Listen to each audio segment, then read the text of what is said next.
Welcome to the Spike Camp podcast. Spike Camp is a free online community for hunters that support conservation. It's a great place to share stories and your experience with other hunters. As a member of Spike Camp, you get access to all of our hunting live streams, discussion channels, contests, hunter resources, and events that we host. Membership to Spike Camp is free. Our only ask is that you are a member of a hunting or conservation group before you register. Head over to spikecamp.com to join us.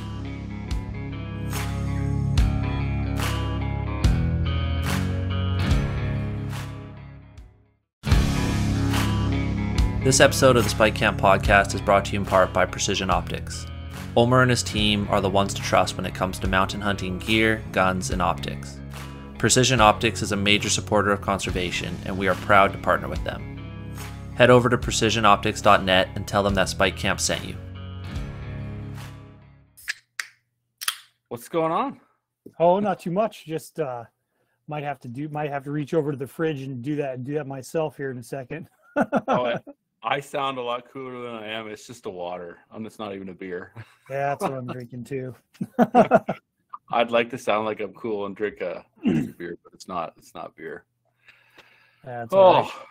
So is it hotter than balls there, or what? Not too bad. We've had a pretty nice summer overall, but it's been intermittently pretty wet. So had a little bit of normal forest fire smoke and shit like that, but yeah, it's been real rainy lately. So also, another morning I got up and it smelled like August. I don't know. I'm sure you got smells of certain seasons. Like for me, it smelled like August is sheep hunting in the morning. I don't know, when you walk outside. Everybody's cutting hay here. Like my dad's cutting hay and stuff. So I was just out the other day, and that's what really triggers me this time of year is when you can smell fresh cut hay. That's I know it's August. Yep. Almost coming near sheep season. Yep. Too fast. So what's your guys' pulse like after they took an old pot shot at Trump there? I don't know. Honestly, it's not that surprising, really. To a lot of us. I thought they would try to do that sooner. To be honest, they were trying to put him in jail, but yeah. So who knows, man? It's shocking, but not surprising. Yeah. Cool. Yeah, right on. So I don't even watch too much news anymore. No, I don't watch news either, but that's hard to miss when 150 yards. Shit, I could do that with my beaver gun, like a 17 HMR. I'm pretty sure I can. Well, he's just I don't know, the way talking, everyone's like cussing and discussing this. So I guess my take, it's not really that surprising to me. Some punk kid, knowing seeing how people fall apart in a bear bait stand sometimes. Yeah. Like the heart gets pumping, and not to make too light of it, but I'm sure there was a lot of stuff going on, and just fortunate for everybody that well, not everybody, I guess that's could get dark real quick, but I guess it could have been much worse too. So so I wanted to just we might as well start. Tell me about some bear hunting quick before we get into some sheep stuff, because we might as well just catch up because we haven't talked in a while. So bear season went good. We I don't know. I also got to remind myself how good I got it, because it did go really, really well. I didn't get a grizzly, but I did have a chance at two different ones, and I just didn't didn't want to shoot them like that.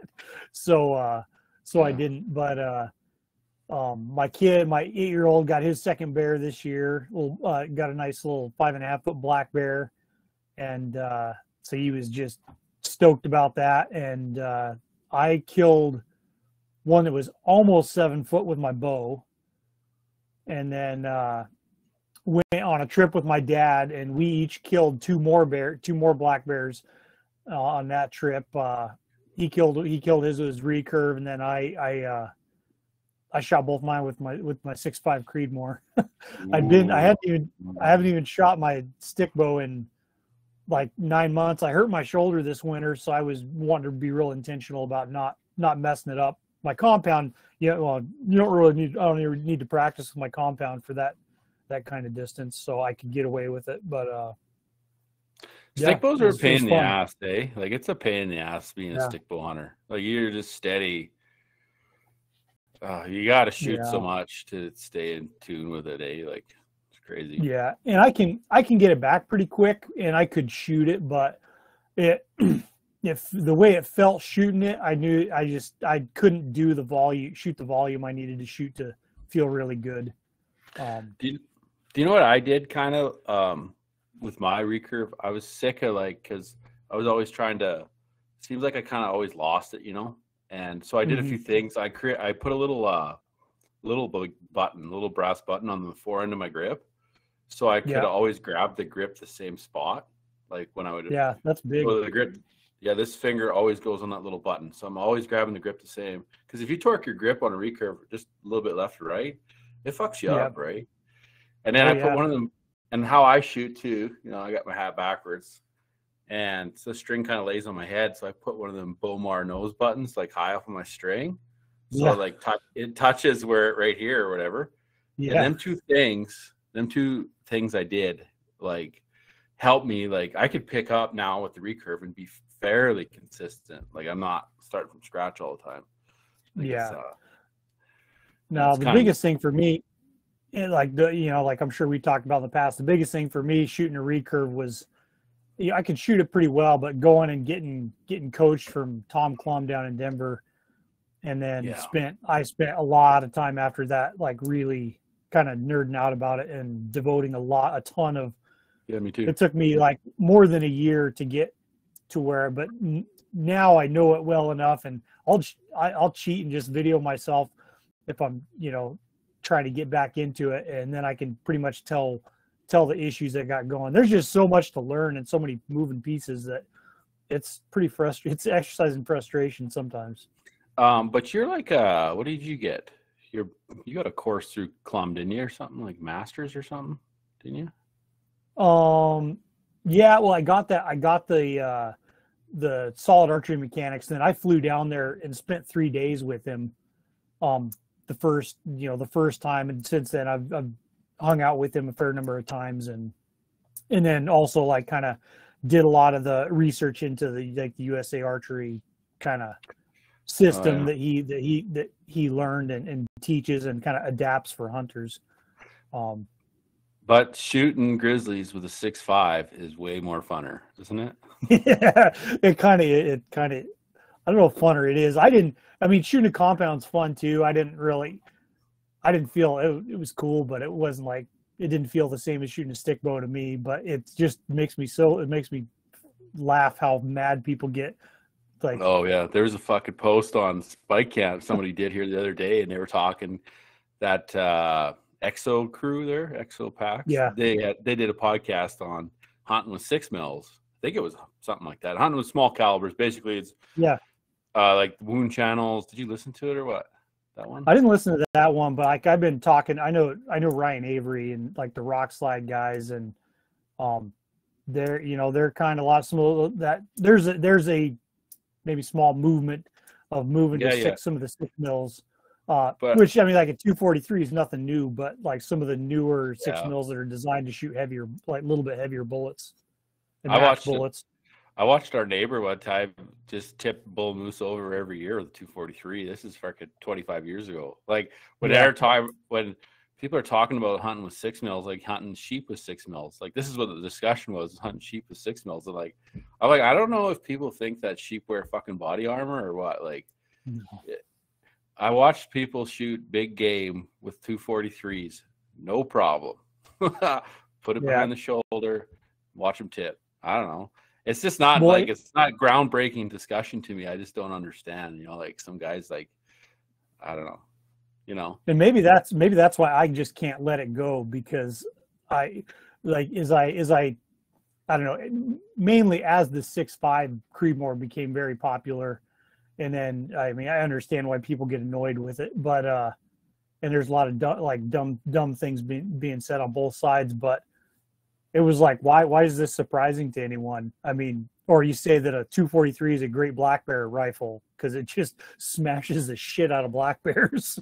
Oh, I mean, yeah. you know, I don't know. It's It's just not like I even wrote on the post. I'm like, I'm pretty sure Tyler Freel shoots grizzly bears with a 6.5 Creedmoor. I shot one, and then the year before that, I shot one with a patched round ball out of a muzzle loader, which is way less powerful, and but it just makes me laugh. People get madder about that than shooting one with a stone arrowhead. Well, here's the thing, like fucking stone points have killed game thousands and thousands of years longer than any bullet or gunpowder has ever been around. Yeah. People don't understand like how much of stick with a rock on it and how much game that's killed. So when I think a lot of guys are talking about shooting stuff with a rifle, they're not bow hunters. You know what I mean? Like they've never been up and close personal. They've never seen what an arrow can do out of a recurve, right? Like I've tipped over 4 or 5 bull moose with a recurve, or some with a longbow and some with recurve. Like it's incredible. So when you got a rifle in your hands, like this is a piece of piss, right? But I think guys that are like, I think guys that don't bow hunt and especially don't traditional bow hunt, and they're like, oh, I need a 338 Win Mag or fucking 3378 or some awful cannon, which is fine. I got a cousin shoots 3378 and he shoots the fuck out of it and he shoots it good. Yeah. So shit, power to him, right? Well, and I like big guns too. Like I got the 375 Ruger and a 338. I kind of alternate though. I was carrying the 338 as my like walk into baits gun this year. Because I could put I put a suppressor on it. And the last time I had to shot a grizzly bear up close in the woods with that thing, I couldn't hear for 5 minutes. So, but I was shooting some Hornady 225 grain GMXs or CX. They're I think they're the older GM. I think they're older ones that I already had. Because I'd like done a little bit of brush testing to see like what would deflect more, and it seemed like those ones did better than like the big 250 grain soft points. And long story short, I ended up following up on a bear that my dad shot with a bow that I thought he had hit him, like armpitted him, and he ran about 15 yards, stopped for 10 seconds, and then started walking off. And my dad's like, oh, he's going to fall over right there. And I thought I saw the arrow, and it did hit right on the back edge of the shoulder. And I thought it was lower than it was. It would have been okay, but we were kind of worried. And so I was like, well, I can still see him. You want me to shoot him? And I shot him, and I think he ended up running farther away than if we just left him alone. But then I shot the 2 bears with a 6.5 and just ELDX bullets, and there was the wounds were so much more devastating than the 338 was. Doesn't mean 338 isn't more powerful, but you kind of got to consider what your bullet's doing to stuff. And the one black bear we pulled up, we were going to hunt a bait in the afternoon because bears have been coming in the afternoon, and I pull the boat up on this slow moving creek, and it's like a 15-yard bank, and then it levels out, and then another 20 yards beyond that's bait. Pull up, and my dad was in front of the console, and he was going to jump off and tie the boat off and pull up, and I was like, oh shit, look at that, look at the size of that bear. There's this huge black bear head pops up over the bank, and I just see from his chest up, and I told my dad to get down and grab the rifle and shot him, and he ran like 40 yards and died. Your old man still shoots a recurve or what? Yeah. He actually broke out the string tracker. Oh, fuck, old school. Do they actually work or what? Oh, they work, man. I got a video on my Instagram that him shooting this like cinnamon face bear. He shoots that thing, runs off, and I like pan over to his string tracker. It's just line peeling out of there. I'm like, you gotta tighten the drag. And then after about 10 or 15 seconds, the thing just like slows down and stops, and like, yep, that's it. And there was dead bear at the end of that. Like, fuck that. it's crazy how far stuff's come. Like when I was thinking back here the other day, when I started hunting, we used to have trail cameras, but they had actual cameras inside. Do you remember those? Oh yeah. So there was one, I never had this one, but my buddy did it. It was a disposable camera you'd put inside. And then the one I had was a DSL, like not a DSLR, but like, remember the cheap fucking little silver Sony ones that were like cameras with memory cards in them, but that's what was inside a box. That was your trail camera, right? That was fucking high tech back then, right? Yeah. And and batteries only lasted like a couple weeks, but I was like, holy fuck, we can see what's out here. Yeah, I started with one of the trail timers.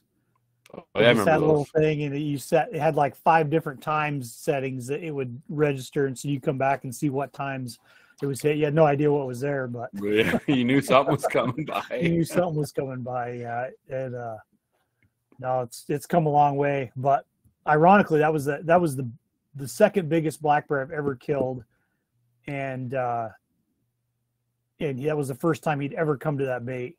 And he'd only been there for like 20 minutes. And he heard the boat and came running over to see what the hell was going on. So sometimes you get lucky. Some guy, Kevin's asking, where's the doctor? I thought he would have joined the chat. Oh, I think I typed in there. I said, he don't do live appearances. Oh, you replied, I see. Well, so this is sheep camp. We should probably, I wanted to do this one for a while. We actually lined this up quite a while ago, but I want to talk gear. And I'm not a big gear guy, but people like talking about gear. And I don't know. I thought it'd be kind of cool to see what's in Tyler's bag, what's in my bag, and kind of where we started and where we're at now with stuff. And yeah, man, it's, I mean, probably like me, you probably got most like 90% of what you take like figured out, and you may swap this or that, but like there's usually almost always like a new piece of gear or two, something that's a little better, or a little more efficient to bring along.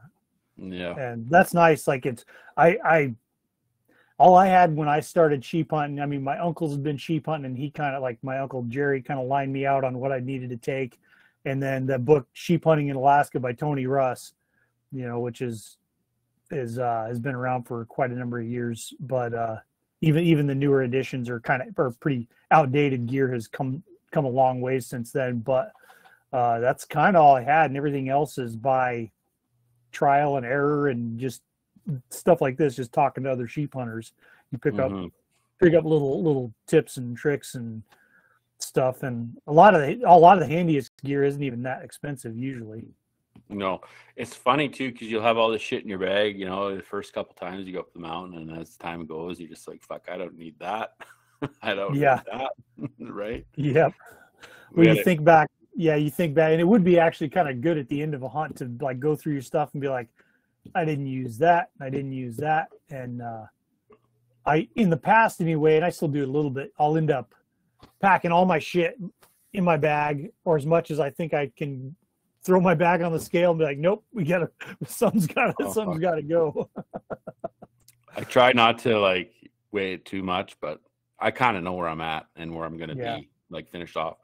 It's so fucking hot and dry here this year. I'm like, man, I was just talking to my sheep hunting partner on the way home. I'm like, we're going to be kind of fucked for water, dude. Like we either got to bring some, like, I seen a guy here on a posted the other day was like some dirty bags, like just cheap water bags. Yeah. And I don't know, I'd like kind of go in empty and then see if we can rustle up some dirty water to bring back to camp somewhere. But I think it's going to be an issue, man. Like, it's hot. I've lived in that. Last year, where we hunted last year wasn't bad, but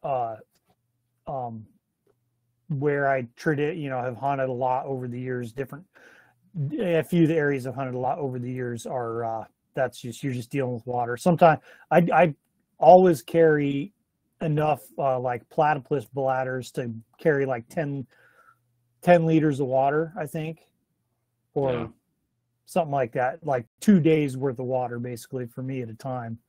And then as you start using it, you just consolidate it and always carry empty ones with you. So if you run across a pothole or something that you gotta pull some water out of, you can do that. Sometimes do like lived for one hunt. It was in September. Ended up living for a week on snow melt every morning. We're fortunately not having to move our camp, and we every morning we'd pile snow on this big rock that had a pool, and in the evening it would be all melted off, and we could fill up our water and then pile snow back on because it was freezing every night too. But all sort of little tricks. Do you pack a tarp and like do that too to catch rain? Yeah. I lately we've been I was carried a Kafaru super tarp, which is kind of oversized. It's pretty big for a few years on some hunts, and we've used that to collect water.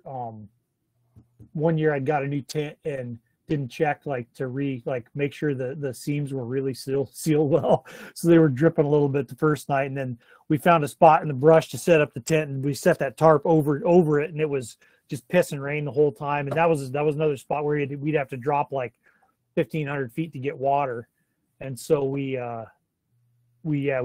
set up a garbage bag on some of the drawstrings, so as every time that tarp would just slough the water off into the garbage bag, we had enough water to take a bath. Yeah, that's pretty sweet. I never pack tarp ever. I just always just pack rain gear, but I just talked to Aaron. I have it now, but I ordered a sheep tarp, smaller. Nice. And I was just fucking with it, like different pitches and stuff. It's kind of neat, man. I think that's going to be something that lives in my bag from now on. But. Yeah, that's on my list to get. And the past couple of years, I've been carrying one of the little Stone Glacier tarps, little tarp shelter. And one of us usually, when we leave, if we're just out hunting for the day, we'll take one of those and enough like clothing and stuff to stay out overnight if we have to. And it's been handy just to pop up, and if it see a bunch of rain coming and we don't want to, we just want to hunker down and let it blow by rather than just get soaked.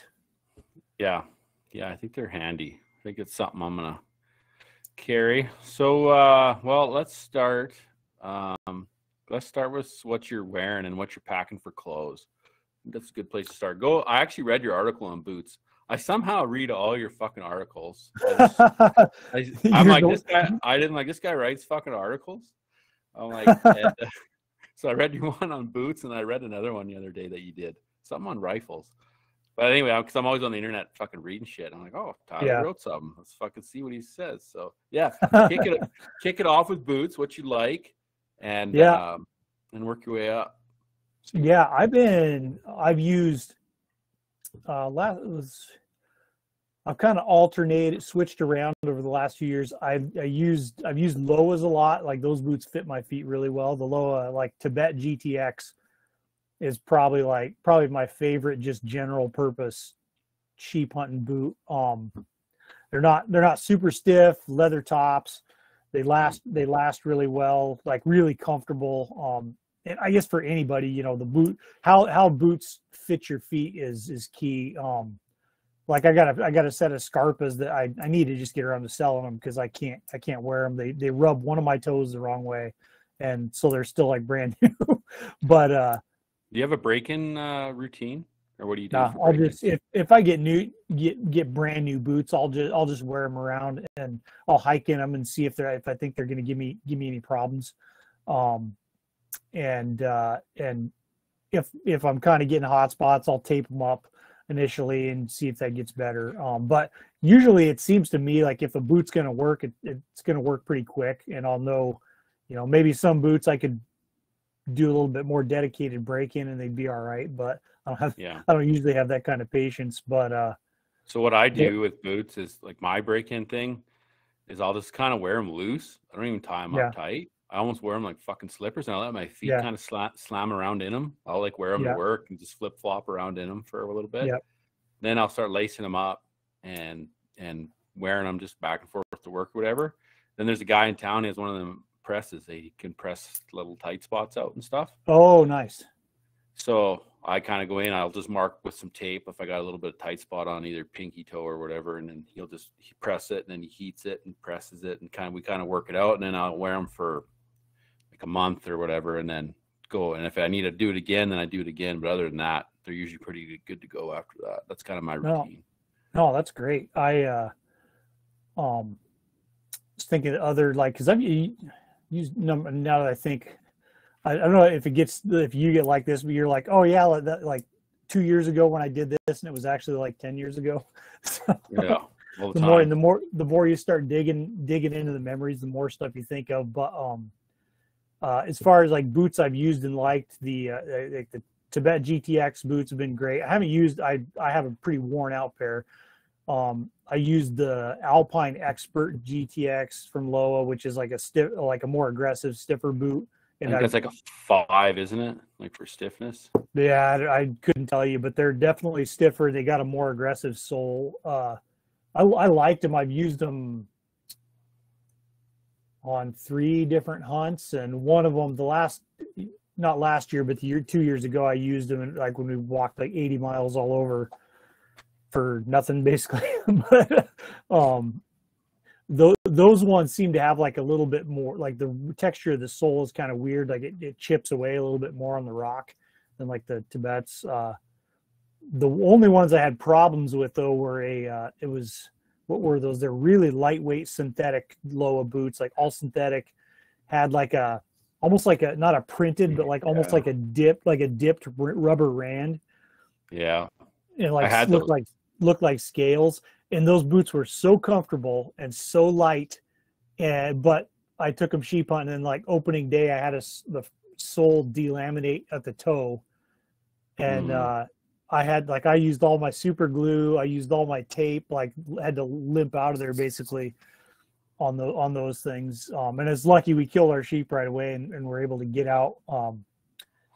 And I'm assuming it was a fluke because I've never had a sole delaminate like that. But yeah, that's hard to get over. And then I've also in the last few years I've used Kenetrek, like Mountain Extremes, I think they are the pretty tall ones. I've used those for a couple different hunts and been really happy with those. Yeah, I think that I had a set of Loas. They were like I want to say they were called like the Chameleons or Chameleos or something fucking thing. They were like a 3 stiffness. And they were kind of like, they weren't as, like they were an okay mountain boot, but they weren't like a Tibet was, you know? Yeah, yeah. And them kind of, like I had Loas for years, and that kind of turned me off Loas. I was like, I'm done. Yeah. Just fucking, like I'd walk across my lawn with wet grass, and my feet were just fucking soaked. Yeah, that's bad. I was like, these are no good. No, so I've been on the handwag train for like, I don't know, last 4 or 5 years now. But those are good boots. I got a pair of I haven't taken them sheep hunting, but I got a pair of, they're just like the black with orange, whatever. I don't remember the model name of them, but they're primarily black and orange and don't have like the full rand. Now, they're too heavy to take sheep hunting, or unless it was like in really, really nasty country, those Hanwag Omega GTXs that are like Frankenstein boots. They're like that. I mean, you gain like an inch on them, but man, those are comfortable and they're super, super stiff. I had them handwag. I still have them, but I wore them on the last 2 goat hunts I went on, and they were the Serious 2s. Yeah. It's like a fucking ski boot. Like if you walk down the pavement, it'll pop your hip out. They're terrible to walk in, but man, are they sweet in the cliffs. They're an awesome boot in the cliff. Yeah, and that's how these I think they're the Omega GTX are. They're like big leather ski boot type boot, like crampon compatible and all that. Like it's a goat hunting boot more than anything. I got these Alverstone. I'm going to run them this year. They seem all right. They got a little bit bendier top, so I'll see if I bust an ankle halfway in or what. But yeah, they're lighter boot, you know. Yeah, and it's always tough. It's like, I don't know. I try to balance like the weight of the boot and how flexible they are versus, you know, it's nice to have a stiff boot for climbing, but depending on how far you got to walk, that plays into it too. Like those synthetic boots, they were nice for a lot of stuff, but when you start getting into the rocks, like just how and they poke your arches and sides of your feet. You know, like I've been trying to strengthen my feet a little bit, wearing those like hippie barefoot shoes off and on for a while, and then hopefully it helps, because I fucked my toes up bad almost 20 years ago on a sheep hunt, like just destroyed my toes, and they've never been the same since. I get nerve pain in them pretty bad hiking, but forget like trying to do stuff like that in the rocks, because they would just eat your lunch, just destroy your feet. Yeah, the synthetic, man. I had a pair too, super comfy, like probably the comfiest boot I ever had, but they just disintegrate. The ones I don't even remember who the hell made the ones I had. Maybe Irish Setter or something, years ago, but they had synthetic sides. Yeah. And like we went through like one boulder field and they just imploded. Like, man. You could see the sides of my feet. They were done. But oof. Yeah. So what are you wearing? Sitka gear or what? No, I pretty much, and it's funny, like I like going about it this way because it's how I pack when I'm thinking all my stuff, which goes back to like high school football days. I would be so paranoid about forgetting shit that I'd start at my socks and start throwing shit in my big duffel bag and work my way all the way up. Then that's kind of how I get my sheep hunting gear together. But I've been wearing those Stone Glacier, like the Haviland pants, I think they are. They're a little heavy. They got the side zips though. I've been wearing those for a few years. They're a little heavy for sheep hunting. They're a little hot sometimes, but I like them. They have the de Havilland lights too, and then they came out with I think it's called a 206 pant. It's even lighter. Oh, nice. Sure. And I was looking at buying it, and then I was like converted it to Justin Trudeau dollars and duty, and I was like, fuck, I'll just wear what I got, I guess. Actually, to be honest, I'm gonna look at some hippie pants. Not Fjallraven, but there's another make I seen. I really like the looks of them. I might just wear those. Shit. Yeah. I got like duffel bags full of freaking hunting camo, like specific Sitka and all this other shit. I might just go out of the box and wear something totally different this year. Like I like to think that I started that. I know I didn't, but I mostly it was from being broke. It was being broke after I started sheep hunting. I was quickly like, I got to get some better suited stuff, and I just go to like a couple local stores and look at their sale racks and get like a pair of Mountain Hardwear pants. You know, I had a pair of Mountain Hardwear pants I used for a lot of years.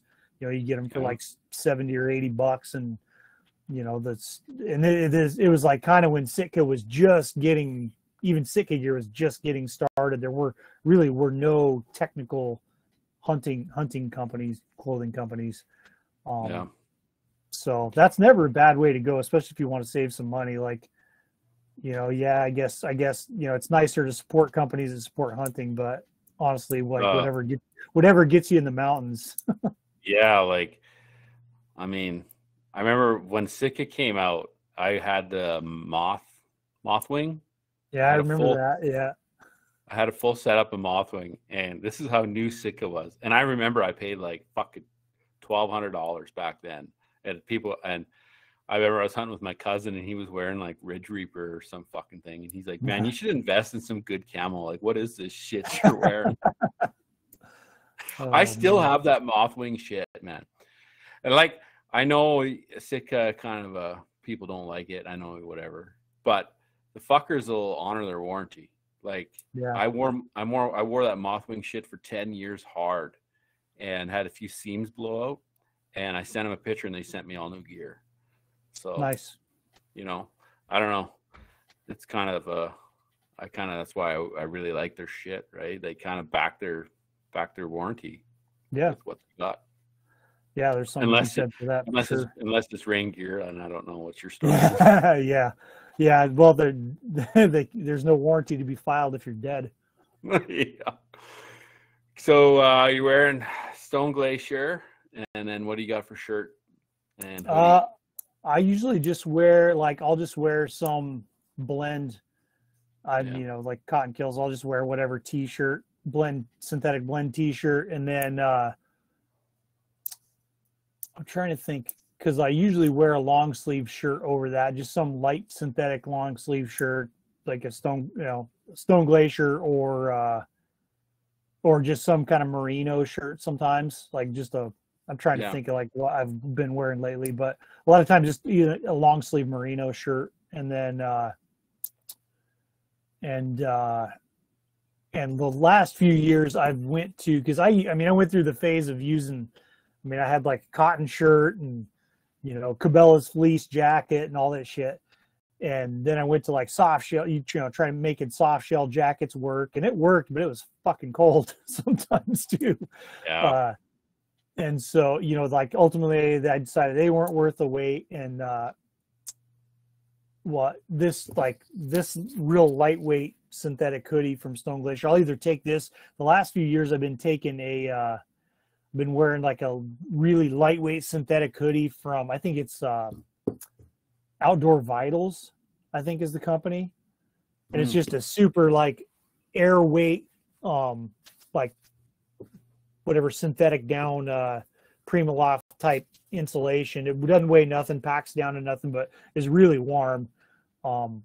And has like vented armpits and stuff. So I've been taking that, and then like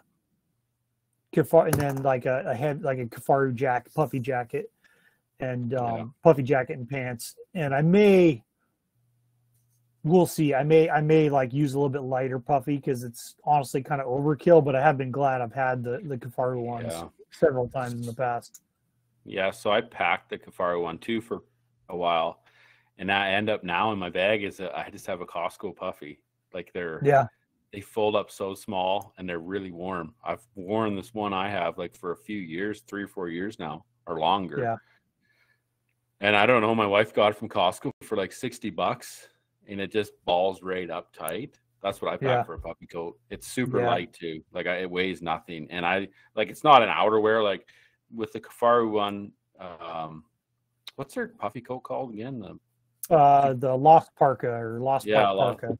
Yeah. So that one you can like wear on the outside, like in a snowstorm, right? Like you just put it on. Yep.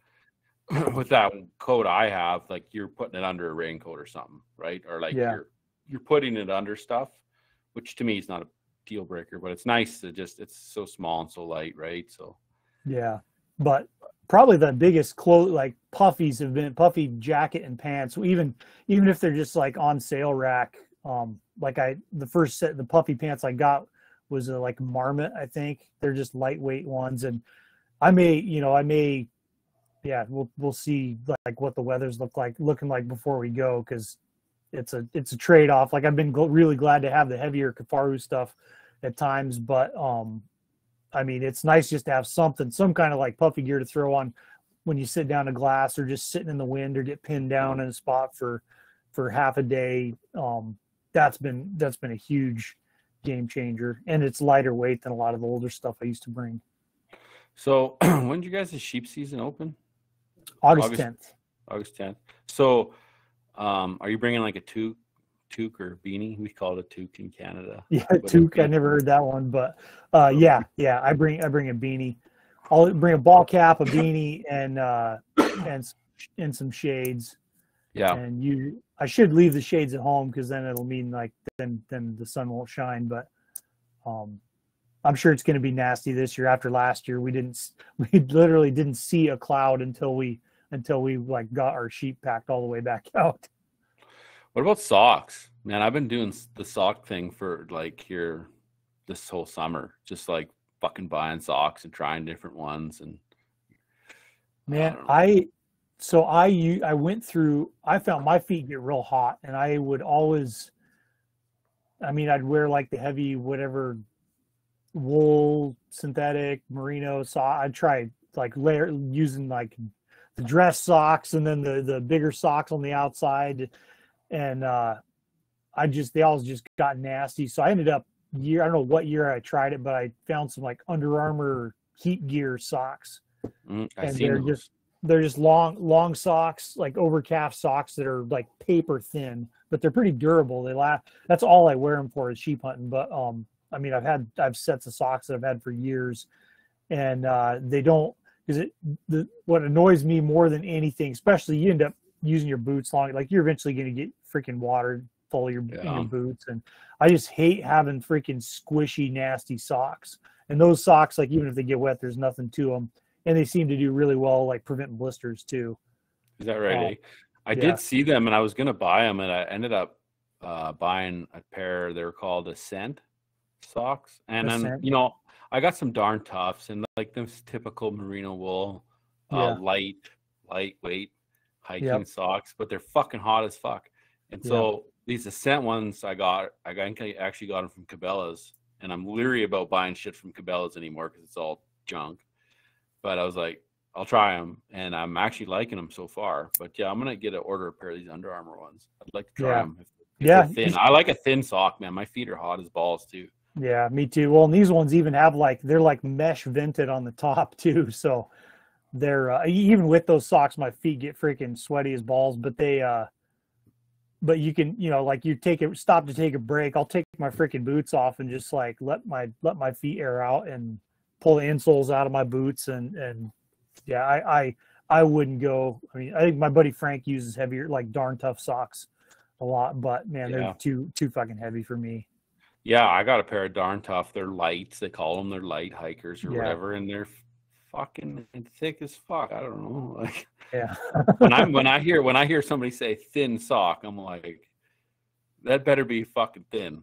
Or a light hiker, but. Anyway, I got 20 pairs of socks, and I still don't really have anything I've liked. In the last few years, I just, you know, I'll wear the merino hikers, and they work. They do like prevent blisters, but they're hot. They're hot for early season, 100%. So it's kind of annoying. Like I'm in the same boat as you. Yep. Yeah. Try those heat gear socks. So bag, are you wearing a Stone Glacier bag, or what are you wearing? No, I've been using the Far Slick bag, man, for quite a few years.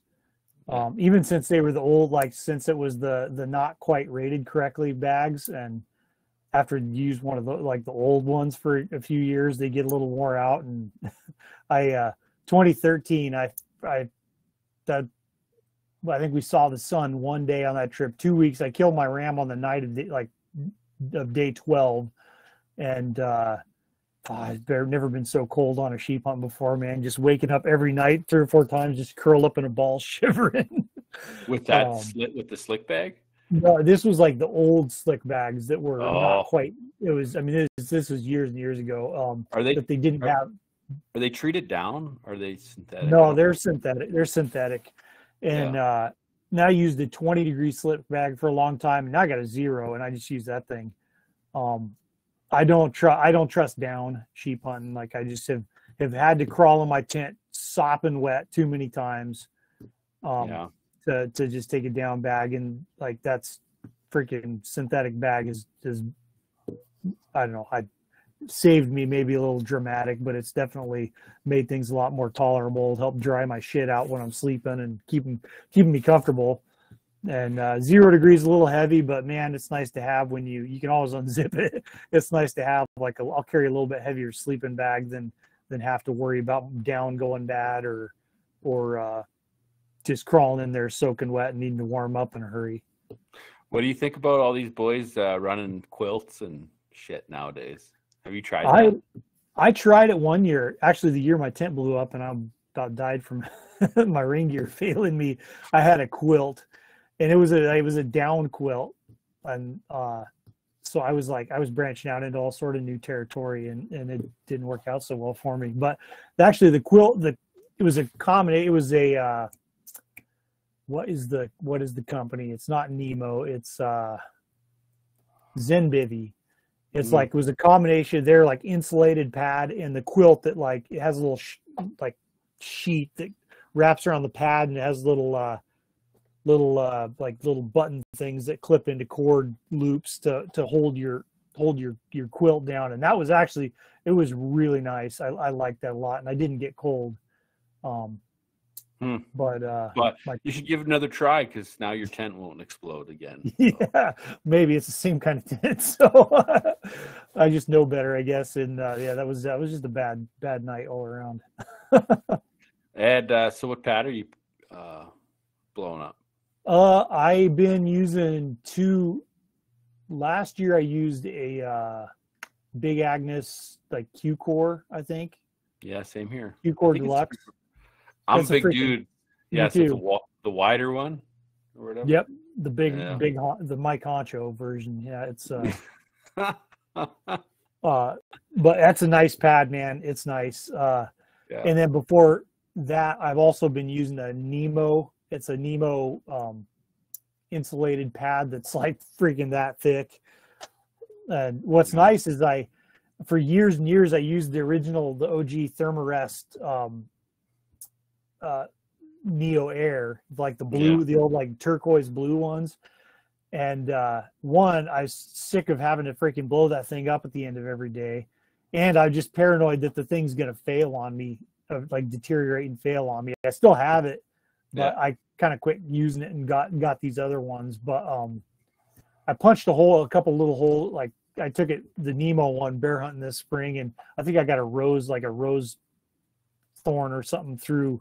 It punched like through the bottom and top on one spot. So I got it patched up, and if I'm going to take that one, I need to test it out a little bit again this year. But both those are good pads. For a little bit of extra weight, man, I would highly recommend it. I'm no spring chicken anymore, and like I just freaking hurt when I get on my own bed every morning. And being able to sleep, like for years, I just slept on like one of the little thin foam pads on the ground and like throw some clothes down, and I couldn't do that shit anymore. It would kill me. I bought one of those flex tails. You see those or what? Oh, I haven't seen those. Flex tail. You just look them on Instagram. But they got little backpacking air pumps. They're just tiny like this. Oh yeah. And I bought one of those. Fucking slick for pumping up shit, man. I love it. Well, even the Nemo and the Big Agnes, they got those even just having those sacks. I don't mind using the sack to inflate as long as I don't have to like hyperventilate and pass out after I've been hiking all day. We fucking hiked up a mountain last year before for goat, and I had that fucking stupid bag. I just wanted to wrap it around my fucking head and smother myself to death. Like, this is the gayest shit I've ever done. Oh, man. And I was like, so I bought one of them flex tails, and I'm like, man, it's like an ounce or two, and I just pack it. It's rechargeable, and just you pump your pad up 4 or 5 times, it lasts for a fucking month. Like, it's good. Oh, nice. That's pretty good. Yeah, I'll have to look into those. I got a couple of, I don't know which brand. They're just some Chicom little mattress inflator fans that I bought. I made barrel coolers out of them for all the shooting I'm doing. Yeah. Does it work or what? Oh yeah, works great. They don't last as long as but they're like $15, and they'll last like maybe 20 minutes. So if you're just using shooting some air through them between groups, it does help them cool down quicker. I just used one of the small attachments and a piece of fuel, like 3/8 fuel hose, and I cut off, used a copper pipe cutter, just cut off the case head on like a whatever case you want, and just stick that on cut it and trim it, stick that on your hose and tape it up, and then you just stick that case in the chamber and turn the fan on, and that's smart. That's smart. Yeah. Fuck, I never even heard of that. I always try to do load development when it's -30. And that's nice too, man. It's well, then the other trick I had to address, because I shot a bunch in the winter this year, and if it seemed like if it was 0 or above Fahrenheit, it was not too bad. But you get into like mirage off your barrel, and especially if you're using a suppressor. So I ended up getting like an cheap rechargeable Amazon fan to set next to my muzzle, like next to my barrel on the bench, blowing the mirage off, like blowing across, and that works pretty good. But we're getting off on all sort of electronic devices. That's all right. So what about your backpack? What you still doing a Kafaru muskeg or what? Yeah, I still got the Kafaru Muskeg, like the duplex light frame. That's been just such a good Yeah. system over the years, man. Like they fit me better than the Stone Glacier ones, and I mean, and maybe someday it's time to like give some of the other companies, EXO and some of these other companies. I just remember EXO having like, it seems like it was maybe them or someone else having just like backbreaker frames, just like awful back in the day. So I'm sure some of those have gotten better. People use them, like them, but that duplex has been that duplex muskeg combo has been my favorite. Yeah, you should bug Aaron, send you a new bag. Oh, hit him Yeah. up. No, I need to give him a call anyway. But yeah, some of these new bags, well, and it's tough because I get one I get one that I like, and I just I don't like to be, I'm dealing with so much gear and stuff through work anyway, which is it is awesome, but I'm like, man, it's also exhausting, like cycling through shit all the time. Like if I just want it, I kind of like, there's something to be said for just having something that works for you and just sticking to that. Yeah. It fucking adds up, man. You start just steady. If you're steady, just swapping out shit, it's exhausting. There's so much stuff that comes out all the time. Yeah. Like it's hard to just like keep up. One thing I did do this year too that I think is going to be really good is I've always had them Sika gaiters. I have 3 or 4 pairs of them, and they always fall down my legs. They had them elastic kind of. Like, what kind of gaiters do you use? I've been using Outdoor Research ones for a lot. Yeah. I've messed around with like Kenetrek ones and Mountain Hardware. I have a set of Mountain Hardware ones somewhere that were okay that I just bought because like that was what looked good at the time, and they were okay. But I don't really like. I've kind of gotten to where, unless I'm going to be like crashing through brush or I don't bring them mud or something, I'll just stick them on my backpack. Yeah. So anyway, where I was fucking going with that before I ADD'd on you, I sold these Sika ones, and there's a guy in BC that custom builds you gaiters. He takes your measurements of your legs and the size of your boot and the like circumference of your calf and stuff, and then he builds gaiters to fit you, because that was the problem. Nice. That's the problem, right? I always, with my Sika ones, I always fell down. So this company's called Ape Equipment. Chuck and these guys have bought a pair, so nice. I just ordered a pair here like a few days ago from him, and I think I got this. He calls it there's the silverbacks, and then there's the silverback ultras. It's Ape Equipment. It's kind of neat. So I ordered a pair. I was gonna say you're a regular old silverback, huh? Oh, I'm a fucking knuckle dragger. Oh yeah, fits me good. So I'm gonna give them a go. Like, honestly, I don't even know if I'm gonna wear them on an early season sheep hunt, but like, I don't know, I'll bring them. But it's hard to say. Like, fuck, for me, like when I'm up on a ridge, I don't really wear gaiters. Like, I'll just take them off. My feet just sweat. But if you're honestly, where gaiters shine for me is elk hunting and stuff. Like, you're going through wet grass and crossing little creeks and down sense. And up and a little bit of skag and shit. Yeah, I love gaiters for that. Yeah.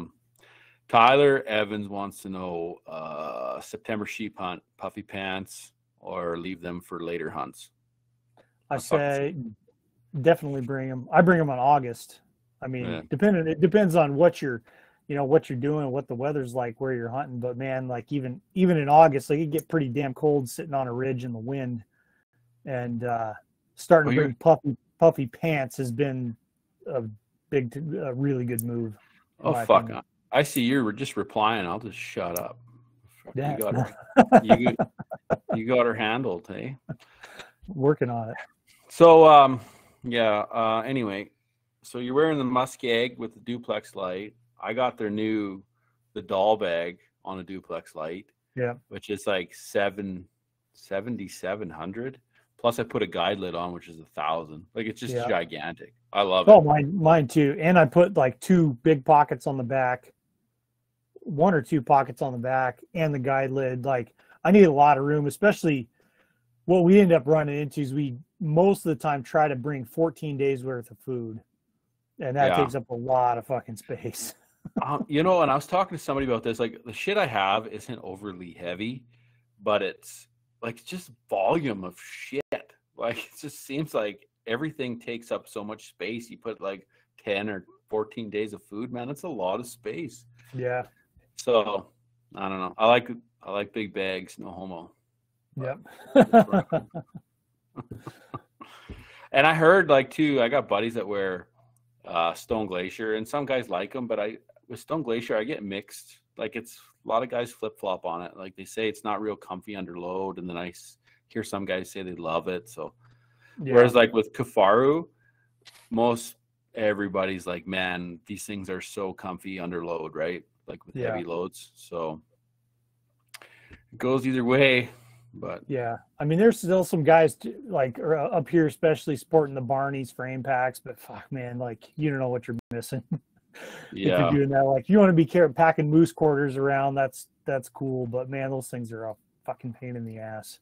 Oh, they're just not nearly as comfortable. And it was I mean, I'll never go back. I mean, I used, and I didn't even have the Barneys when I started. The first several years I was sheep hunting, I used one of those the Cabela's Outfitter frame packs. I still got the pack frame. Yeah, I had one too. And the bag somewhere. I just the pack frame stays in my boat all spring. And is that one with the load shelf folded down? Yep, and it's got the orange like straps that come out. Yeah, I had the same one too. Yeah, it's but for shuttling moose quarters, I honestly want to buy another one, just like for hunting around home. If somebody, because you know, lots of buddies around here. Yeah. If they need a hand to pack a bull, I just grab that. Like, just strap me a quarter on. Let's just start humping her through the skag, right? Yep, exactly.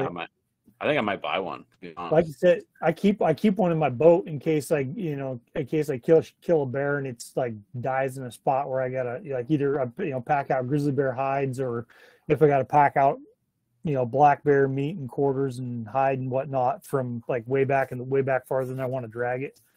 But I packed a lot of sheep and a few caribou in that with that backpack. And then I went to, it was because like the year I actually met Aaron was he sent me the first Timberline pack ever made, which was like kind of the kickoff of Kifaru getting into these like really high tech frames and stuff. Like that was the first one. It was the first one ever made. I used it for a few years and he upgraded me, so I ended up just bringing it back to him and giving him that pack back. Is that the one where they had the arrows in as the crossbar on the top? It did not have a crossbar on the top. That was actually the Timberline was actually an internal frame. It had like internal stays. Yeah. And so it wasn't quite as rigid as what they're making now. But the original duplex light one is the one that had like the carbon arrow shaft is that cross. And that's what I originally got in my doll bag. I still have that frame too. And I broke that. Luckily it was on the four-wheeler, riding on the four-wheeler on my way out, and broke that. It was either on the way out or on the way in. And either way, I shimmed it I fixed it with one of those tent pole repair things. Yeah. The aluminum, and then I ended up they ended up sending me an aluminum bar, and I just replaced that with it. But yeah, I know too. I had a buddy had one break too. Yeah. And so I don't know if them were the best design, but yeah, these arc frames look pretty sick though. They do look sick, yeah. And they look light. I'd like to get one. Yeah. And they kind of seem like they're a little comfier fit. Like the duplex light's real comfy for me too, but I'd like to try that arc frame if I get my hands on one. I gotta get Aaron to send me one. Yeah. He's in BC right now. I talked to him yesterday. I don't know. He puts me in like group chats with people, and he's like, "How's it going?" And then he just vanishes. I'm like, and Buddy's like, "Well, we'll just fucking pretend that Aaron's not here." I'm like, "Okay." Yeah. Sure. Oh, that's funny. It's kind of funny like that, but yeah, he's in BC guiding, I think, for the Lancasters. Nice. Yeah, I've been so freaking busy all summer. I can hardly keep track of my own shit. But I'm like fucking so busy. Like everyone's on summer holidays and stuff. Like I'm just working at the farm, and I'm just and I don't have any time. I'm like, I usually like to train and hike and stuff, and I have done a little, but not near enough, man. Yeah. Like, I just don't have time right now. It kind of seems like I'm pinned for time. Yeah, I'm in the same boat. I'm glad it's not just me. It's Chuck's fault. It's all Chuck's fault. Oh, Okay, so like here's the $1 million question now. What are you packing up the hill this year? Rifle? Yeah. The plan is I'm gonna take this Browning X-Bolt 2 that I got in this winter, which I'm pretty sure it's like one of the pre-production I'm pretty sure it was a SHOT Show demo gun, because when I got it, it was all sort of the way X-Bolts chip away the Cerakote from the ejecting the cases on the receiver. It was already pretty dinged up, and so I have no idea how hard the thing's been shot already. But that's one of the most accurate rifles I've ever had. X-Bolt. It's called the X-Bolt 2. Yeah, the X-Bolt 2. Their names are always long. It's the X-Bolt 2 Carbon Macmillan or something like that. So what's it? I've never even seen this gun. Is it got a carbon barrel or what? Yeah, it's got a 18-inch preferred barrels, blanks, carbon barrel, and a Macmillan Game Warden 2.0 stock. And the thing's light, like naked. The thing is, I think it's like a little less than 6 pounds. Oh. And so I put I've shot the shit out of it this year, like shot it a lot. And I don't know but for sheep hunt, I just put a VX2 2-7, my VX2 2-7x33 on there with the CDS. I just got a blank like minutes turret that I got a load developed for it that with the Sierra tipped Match Kings. That's what I do with the loopholes too. I never get turrets cut. I always just use a program, and it tells you dope, and then I just make a little cheat card. Make a little dope card. And I just fucking, like 3 or 4 is whatever, right? 500. Yeah. Because if you start cutting turrets, my God, like that scope, I wouldn't say it's ruined, but you're like, it's married to that gun at that point, right? I guess. Or married to that load, right? That load, and that's and for people who haven't had those turrets made, you're like and I have some rifles with those on that I got set up turrets for sheep hunting, where it's like I'm estimating an elevation that's just like the range of elevation that I'm probably going to end up being shooting in, and estimating a temperature, and that stuff all matters. But really, I'll just do the same thing on a little dope card, and because I'm not going to be shooting any farther than I've never shot one beyond 465, and I'm almost certainly not going to be shooting beyond 600 yards, no matter what. So, that's a totally adequate system for that. But and it's in, of course, 6.5 Creedmoor, and that's where I'm at with spot and scopes too. Because I pack a 55 Koa or Kawa. Yeah. And everyone's like, "Why do you pack such a small scope?" I'm like, "Well, if I need to see better, I just fucking walk closer." I'm like, No, I don't know why. Maybe that's for me being fuddy too. I feel like I need the 60. I feel like times I've had 40. I'm like, I feel like I need 60, even if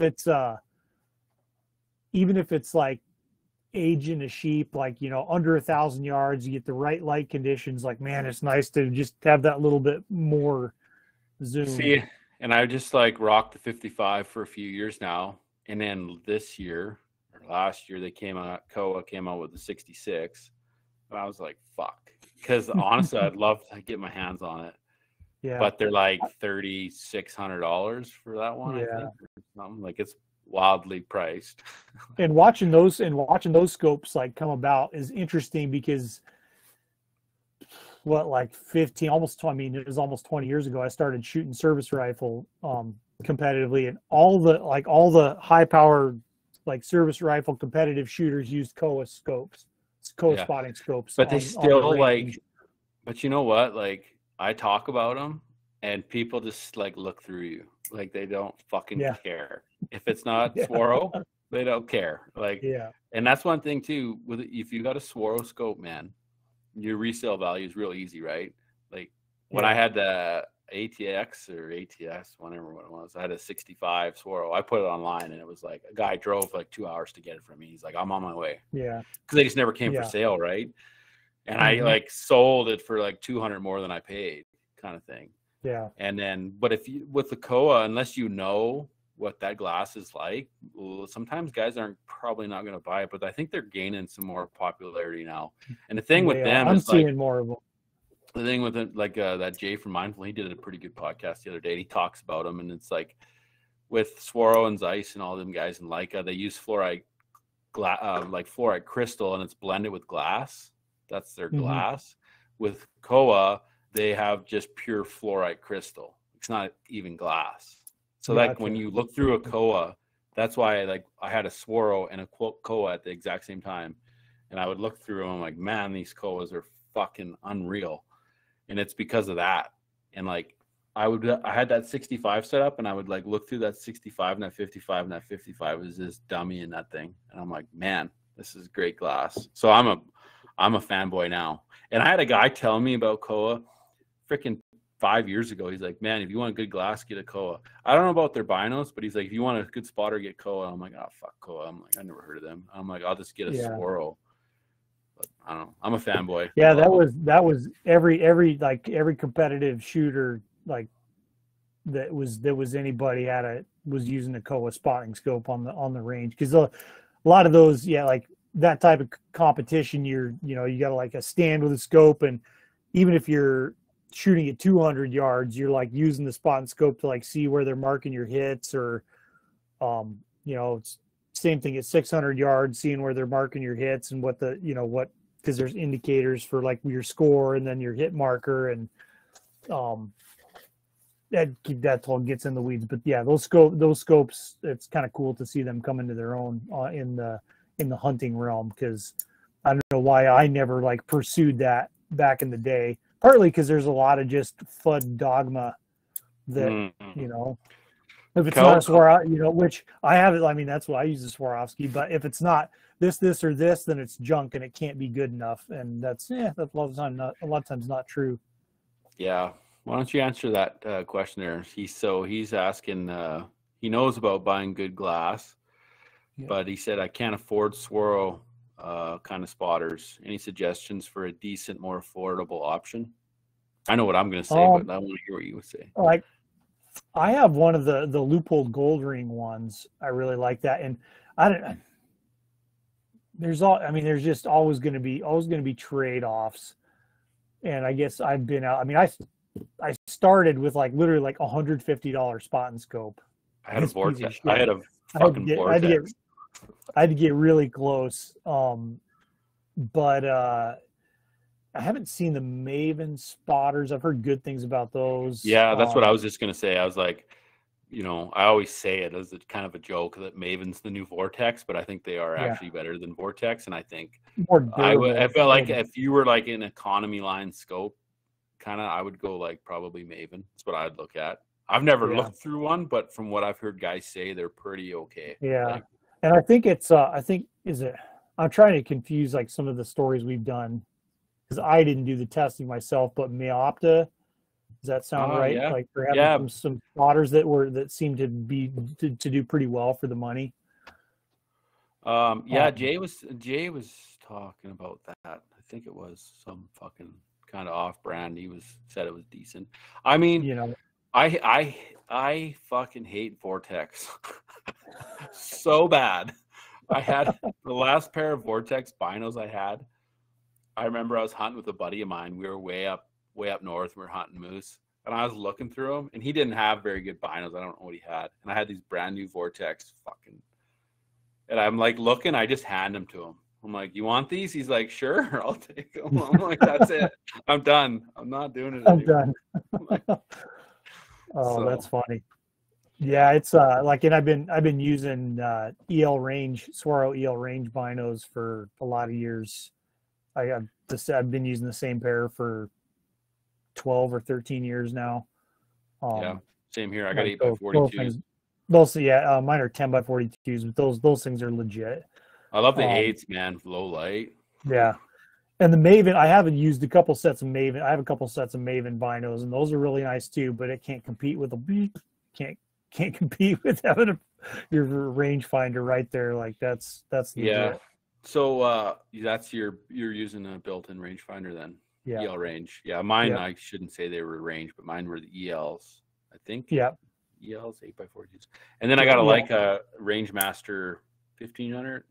I love Leica.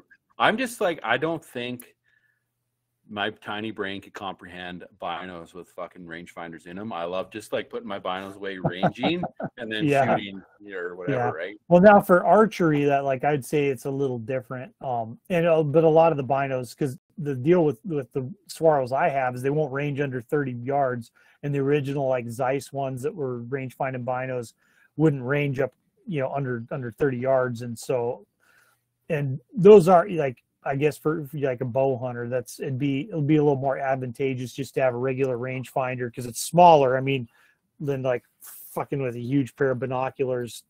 But for rifle hunting, like, I mean, I could, but I won't. I won't. Did you see these fucking Zig Zulus? Zig Zulu? Yeah, I haven't seen. I want to get stabilizing. Yeah. I've seen a set of the old, like, they were like Canon image stabilized big old binos or helping like guiding brown bear hunters sitting on the boat like a mile offshore, and you just click the button on those and it's like, wow, that's like my first pair of rangefinders. They were Bushnell, and like it was like holding a Kleenex box up. Like if a bear was trying to bite you, you could just shove them in his mouth and it would just gag him. I saw it. There was a guy, him and his buddy, these old guys. He was one of these super slammer guys, old guy from Texas that him and his buddy came out to get their blacktail deer for their super slam, whatever. And the one guy they must have been like the OG Leica range finding binos that were like a huge block like that. It was like a laser designator, like calling an airstrike or something. I'm painting the target. But fuck yeah, it's come a long ways, man. Like these Sig Zulus are pretty cool. Image stabilizing. I don't know. I think that's neat. I don't know what they cost, but I can imagine I cannot afford it. So yeah, probably a pretty penny. And just and range for this, how good range finders are now too. Like even when I it was maybe like the third or fourth year I went sheep, I think, because I remember using it on the third sheep I killed. I had like the only rangefinder, a Bushnell rangefinder, and like you just like shoot like 100 times so you get a range on something somewhere near it. Yeah. And now it's just not. I had a Leupold rangefinder as my first like when rangefinders started getting small, and it had black letters inside. So like we'd be in the timber, right? You still have legal shooting light. It was actually still pretty light out, but you couldn't make out. So like I had range find an elk, like 20 yards, 30 yards, and I'd like click it and I'd have to point it to the sky. Yeah. To see. Do you remember doing that? Oh yeah. And then Leica came out with these red numbers and shit. I'm like, man, this is uptown. Like I can see in like low light. It's just pretty cool. Yep. Oh, so fuck, we got way off in the weeds there, but we'll talk about glass too. But so you're packing this Browning X-Bolt 2 with the Leupold on top, and it's in a 6.5. 6.5, and it's the first year I'll be taking a suppressor too. What's that? So, I seen you posted something the other day about suppressors. How much does that weigh, and is it worth packing? Do you think?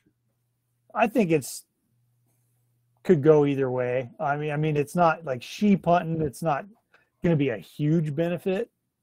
But I've like never even considered it because the suppressors I had were always too heavy. But these, several. I've got like 4 right now. I got a couple more on the way for a story I'm doing on them. But a lot of these suppressors are like 8, just a little less than 9 ounces to like 10.5 ounces. And on a lightweight, shorter barreled gun, like they're not that noticeable. And I just I like shooting with suppressors so much more. Like it's hard to go back. And I shoot a whole lot now, and so I can hardly stand shooting unsuppressed. They're highly now. They're highly illegal in Canada. Yeah, Justin Trudeau would land on top of the mountain in a helicopter and personally arrest get you. you. If I had my Fram oil filter screwed on the top front of my barrel. Yeah, but China will send them to you, fuel filters. But he wants to know. He wants to know what's the barrel length with a suppressor. On that rifle, it's a 18-inch barrel and like a 7-inch suppressor. Yeah, not quite 8-inch suppressor. I don't remember off the top of my head, but it doesn't feel any different than carrying like a regular like 22, 24-inch barrel rifle. So was it a little harder trying to drum up a load with a suppressor on, or does that change it at all, or what? Nope, doesn't really change. Doesn't change much. It just makes it nicer to shoot. Drops the recoil, muzzle blast, all that. It's just a big non-issue. And I've been using like the one I've taken that I really like. It's like probably my favorite one right now is a Silencer Co. Scythe Titanium. It's 30 cal suppressor, but you can shoot smaller stuff through them. And it's got a little break on the end cap that even putting that on a 300 Win Mag or 300 PRC, like it cuts the recoil way down. Is that right? So you screw a little break on the end of the suppressor. Well, the suppressor has a little break on the end, which if you just hold on for just like 10 seconds, I'll be right back. I'll show you what I'm talking about. Okay, yeah. Go ahead. I'll sing a song for the people while he's gone. No, I'm just kidding. I won't do that. We'll wait till he gets back.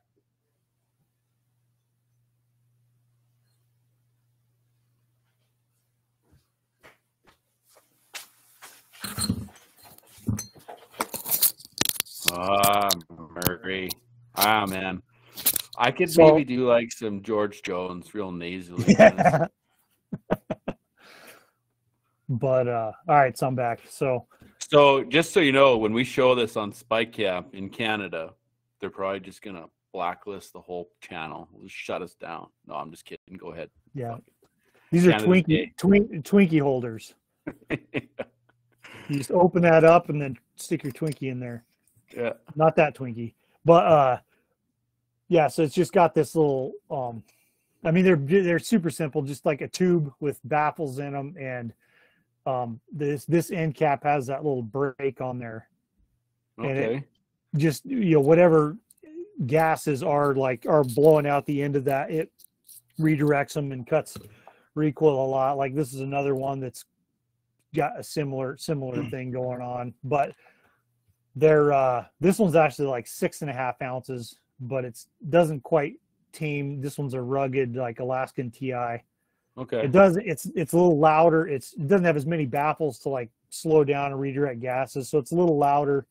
Doesn't reduce recoil as much, but I mean, for anyone who likes shooting suppressors and legally can, it's hard to go back. Like I'm even building a 300 PRC. I'm building a 300 PRC with a 20-inch barrel, so I can just throw a suppressor on the end of it.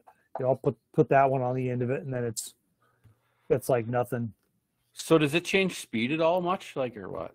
Think it's nothing really changes? Not much. You might sometimes get a boost, like see just like a slight speed boost.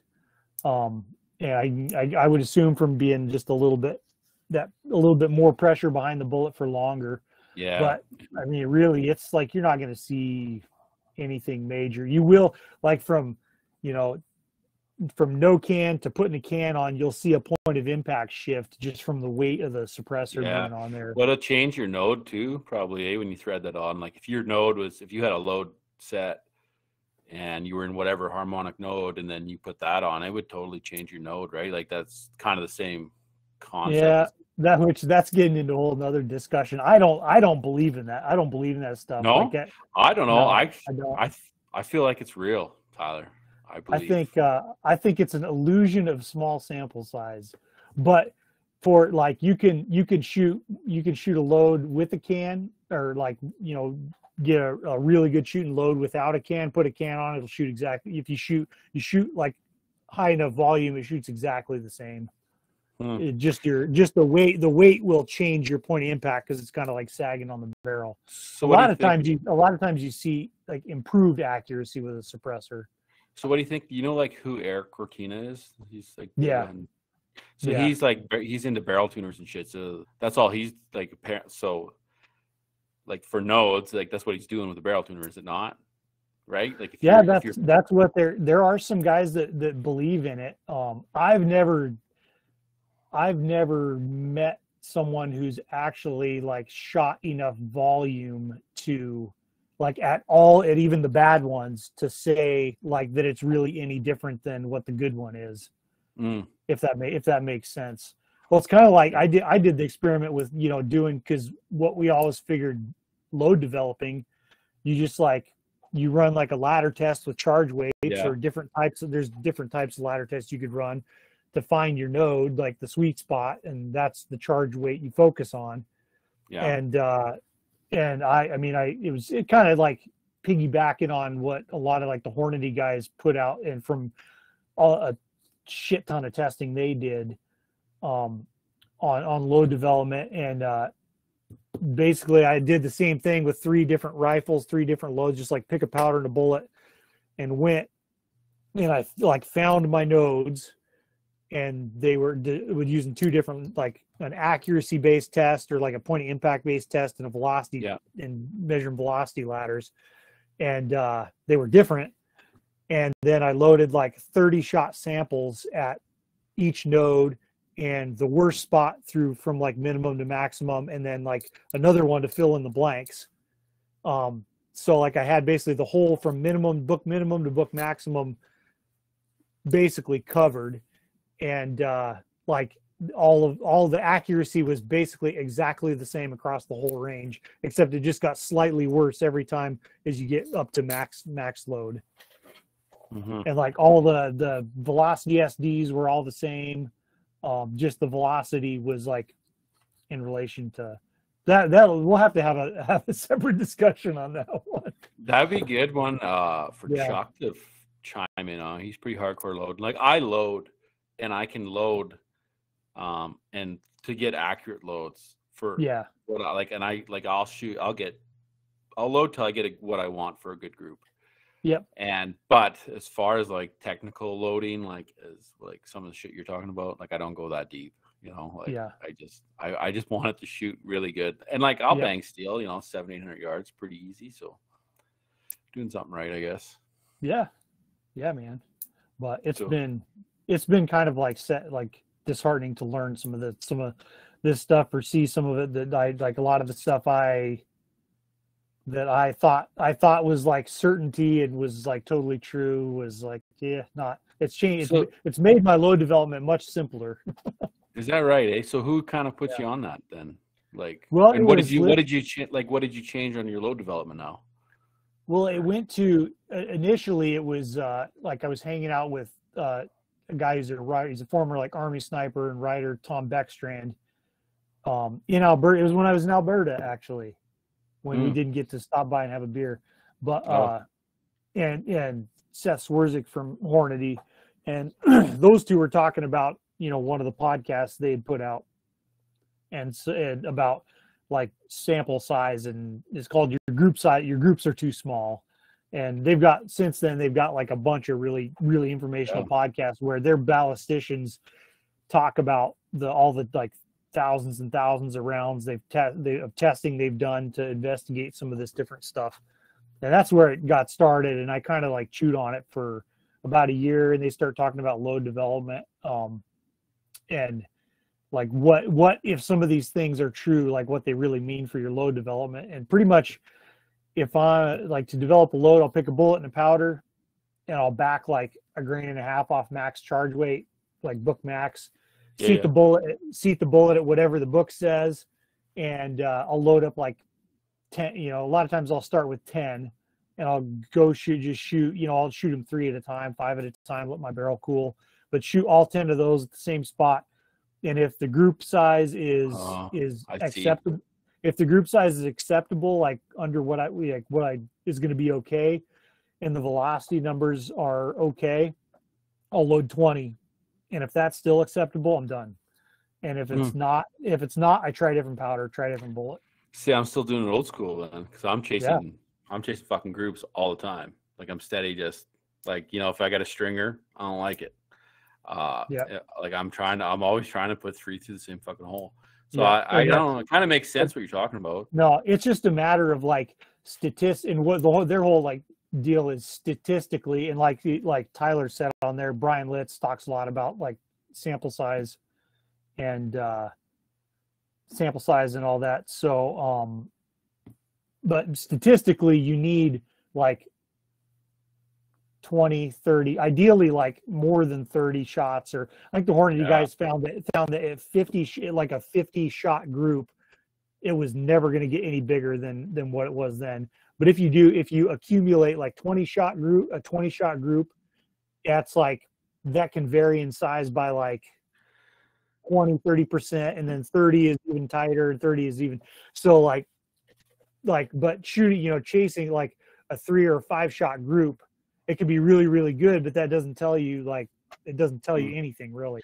So could you say that you when guys are like, oh, I got a half-minute gun, like, could you do that kind of load development and say, like, with confidence, like, I got a half-minute gun, and when somebody says they have a half-minute gun, you gotta lay down and prove you could have a half-minute gun, right? Like, yeah, and also it just talks like so much about hunting and shooting.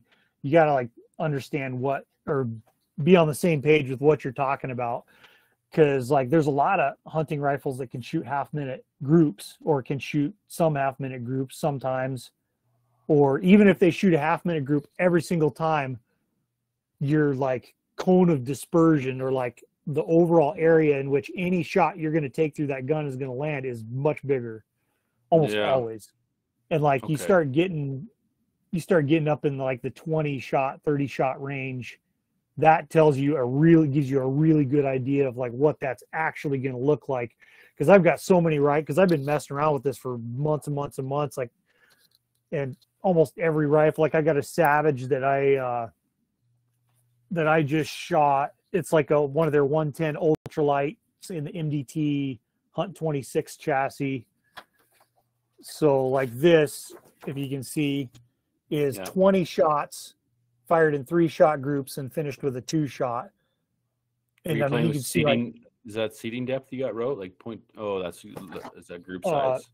Group size. Okay. So that's all group sizes in inches. And like all really good groups, really accurate.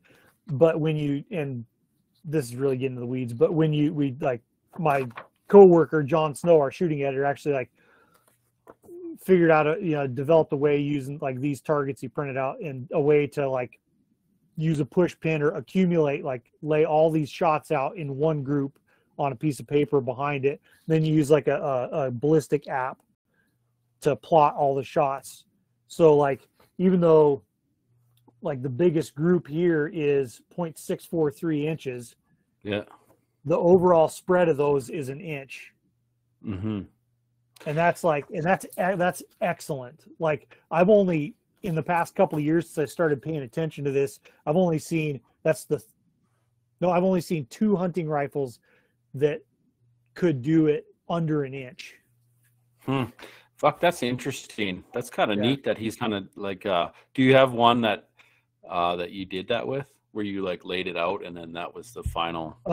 Yeah, I've got, so these, I got a sheet. So I use there's indexing marks on these targets. So I'll lay the target on top of this the paper, and take a punch, and I'll punch through the indexing marks so you can line each target up on the same spot. And I'll use a little like thumbtack to press, like to mark the center of each shot, then move to the next target and the next target and the next target. And if you can see, like this bottom one's a good example. So I mark 1 inch with my calipers, and these are my 2 like indexing marks that I used for the target, and all those are shots. Like that's 20 shots. That's cool. I've never even heard of this. This is like groundbreaking for me. Well, most people haven't, and it's not like it's a huge deal to everybody, because we obviously, like, we got by, just fine. But like the way I've like come to understand, and even you can't even just like shoot a shitload of 3-shot groups and say it's a 1/2-inch gun. Like it's just not, because it depends on what you're talking about. So do you mess with seating depth then? Like, do you run like to your lands and then back off 5, 10? Not really. I've been seating everything just a book, and you may like most of these these bullets these days are so forgiving, and there's like they have a wide range of which some guys will argue that there's like teeny tiny seating depth nodes that like if you stay right on them it's magic, but really like the volume it takes to prove that that's a node, you've already moved your throat out, 10 more thousandths by shooting those bullets. That's just it, right? Like you're always changing. Like, so if you say you wanted to do your 10th thou off and that was your depth. So you put 100 rounds through it. I mean, it's changed by then. Yeah, because it's changing constantly. But and I have it like I quit chasing lands, quit even like measuring where my lands are. I just seat them because most of the time I'm restricted to magazine length anyway. Yeah, that's a big one. Especially everyone's chasing BC, right? So yeah, it's bigger, longer, heavier bullets. So you're either compressing or you're just trying to stay within the magazine, right? And for practical hunting, if you got a gun that it really in guns that will hunting rifles that will shoot 20 shots, print 20 shots under 1.5 inches are really good. And if you got that, like your accuracy is not limiting you at any reasonable hunting range. So is this going to be your first year hunting with a setup like building a load like this? Is this your first year? Yeah, I guess so. I mean, I've hunted with a lot of hand loads and stuff in the past, but really just the first time I've gone. Yeah, this style, yeah. Okay, well, I'm sure it'll go fine. Yeah, if I can find a good ram, I'm sure it'll go well. But I enjoy the hand loading aspect of it too. I mean, I can use factory ammo if I want, but I enjoy it. Yeah, I do too. I hate brass prep though. I drive me nuts anymore. I like the actual loading, but like brass prep just drives me nuts. Oh, you're one of the I don't know what you would call it, but like you want all the reward of just dropping the bullet in the case and seating it, but you don't want to do any of the work. Yeah. So what's your guys' plan then? Are you and the doctor going into? Yeah, me and the doctor. Yeah, we're not. I mean, we have got to make our final decision. I think we're going to be hiking in this year. We may. I mean, we may be flying. We may be hiking. We'll see. Just leave everybody in limbo. You need to get a plane. You got to get a plane then. So dude, I was looking at Cubs. Man, them things went up a lot in money. Jesus. Yeah, and they just I don't know. It's just I've accepted at this point that that's just probably not going to be me. Like I don't want to fly bad enough and I frankly don't have the money to like you start thinking about how much those things cost just to sit there, and I just don't know that I would fly it enough to like justify spending the money on just to have the plane. So did you read this guy's Brecken's comment there? Oh, another way to measure groups design targets, point of aim. Yeah. I hadn't thought of using AutoCAD, but that's totally legit too.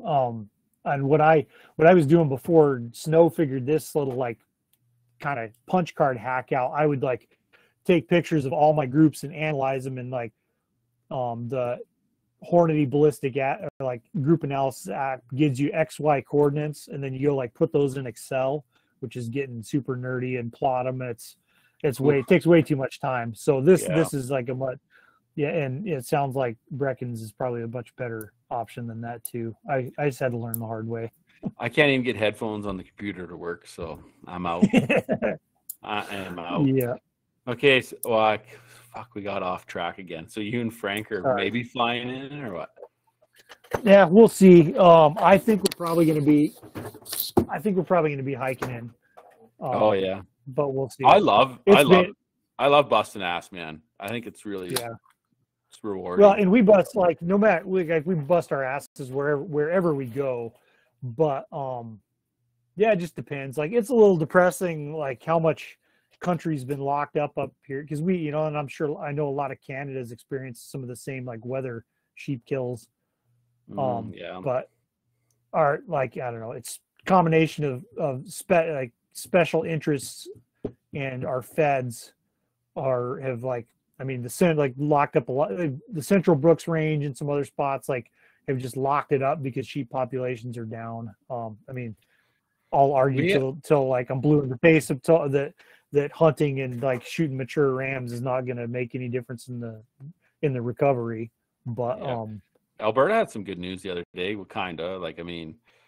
They brought I think it's a baby step of what they're trying to do, but they're bringing back grizzly hunt kind of in a roundabout way. Like basically problem grizzlies, they're going to do like, so me and you and like everybody would put our names in with Fish and Wildlife, right? Like, I don't know, they'd have a list. Yeah. And then if they have problem grizzlies they want to take care of, they'll just like just randomize, draw whatever 10 guys for an area, and they want to kill like 10 bears. So it's kind of I think it's like a kind of a chicken foot in the door kind of. Yeah, yeah.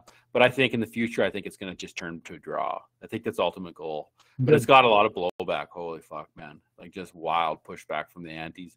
But they've been hiding grizzlies in Alberta behind that freaking whatever extinction law forever. Well, yeah, 20-some which years. they're obviously in no danger. Jesus, my neighbor down my road here, he had one of his freaking garbage dumpster the other day. Like there's a lot of grizzlies. There's so many grizzlies, and so I think it's good. I can't wait. Like I don't care who starts killing them or what, but I like it. I'd like to get in on it. That's for sure. Yeah, it's fun, man. Like I said, I mentioned earlier, like I can't complain because I every year I get at least one chance, and I had a chance where I could have killed two. One was kind of a smaller one, but after my dad had shot that bear the first night on our trip, that black bear, he'd never been in it. There had just been a huge boar and sow grizzly using that bait, and he'd shot that bear. And we found it, and we're like, let's go get the sled. We'll drag him back, and then get back in the tree. And I had my 338, my 6.5 was in the boat, and we take like 3 steps away from this big cut bank that the boat's down, and that this huge boar grizzly comes just running into the bait, and I'm like, oh, this is nice. And for a second I thought he was going to try to run us off. He was running around in the brush and stood up on all fours at once, and I was like, oh shit, that's a big bear. But I was like, it was funny because my first thought was like, shit, my 6.5's in the boat. I don't want to shoot him with this. Put it on him. Yeah, you really should. Scott asked first, Tyler, synthetic or merino base layer? We might as well answer that before we get too far. I've been using merinos, although I don't usually take long john sheep hunting anymore, like lowers, bottoms. No. I just never, I pack them around. I never end up using them. Even if it's too cold, I just use puffy pants. So I guess I would consider like my long sleeve merino shirt to be like my base layer. If it's always like super cold where you're hunting real late season, yeah, it might be worth bringing a set of like long john bottoms. But yeah, typically I go with merino, but I don't think you could really go wrong either way. Synthetic's good too. Mm-hmm. Yeah, I packed long johns for years and years, and I never used them. So out the bag. What's your first aid kit look like? Since we're talking about bag shit again here.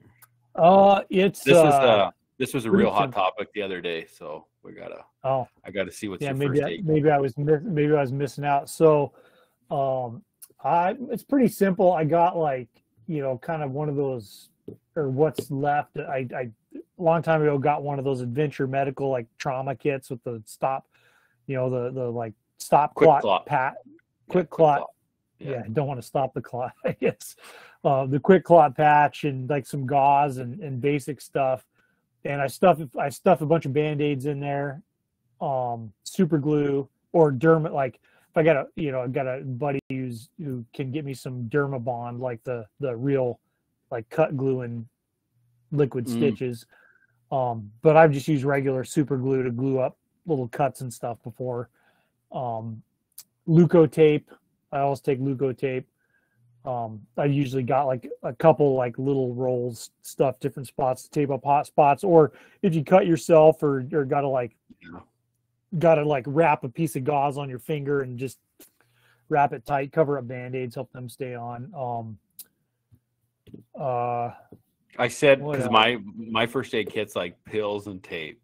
And I said that, I said that the other day on here, and I think I pissed people off. But so I'm gonna I should get a tourniquet. I think that'd be a good carry. Yeah, that would. I could probably, because I have a couple tourniquets floating around, but maybe I have had it in there. I guess you either it's going to be some big surprise if I cut my femoral artery and it's either going to be really bad or okay. But did you ever listen to that podcast? It was like with an old school hunter, man. This is a while ago I listened to it, but he was on a caribou hunt up north, and his guide was skinning his caribou, and he slipped and he jammed his knife into the inside of his thigh, like up by his nuts, like probably right around where your artery is.